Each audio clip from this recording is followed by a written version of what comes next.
Edison pushed his tired body out of bed. He felt sluggish and bloated. He'd had the audacity to come home late Wednesday night and eat General Tso chicken, 5 donuts, then feel guilty as hell an hour later.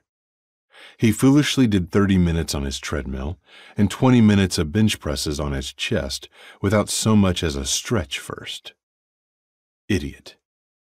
But he'd had a hard time getting his coworkers' brush-off out of his mind. He'd left work too late to go home and cook a decent meal, so he'd gone to a popular nearby restaurant in town center to have dinner. He'd been surprised to see several of his employees around the bar, laughing and having a good time. However, the moment he'd tried to join them, he'd been given a lot of excuses about how they weren't staying and needed to be up early the next morning. None of them had looked ready to go when he'd arrived, but he'd given them an understanding smile and walked back to his table for one.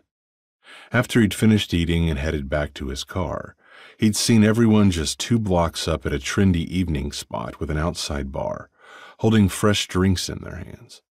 He hadn't bothered to go in and ask what was up. He already knew. Edison had never been popular in high school, or had he been a player in college. Nope. It'd just been him, his pops, the barber shop, and his studies. And life had been good to him. He went about his usual morning routine, but made sure to take an extra long shower to try to relax his tight muscles. Maybe he'd see some results from last night's effort. You can't pig out then exercise. It doesn't work like that, and you know it. All the health and fitness magazines scattered across his coffee table had already told him that. He secured his bath sheet around his hips and got out his shaving kit. "Morning, Pop," he whispered. He did that every time he took out the vintage set. It had been passed down from his grandfather to his father and now to him.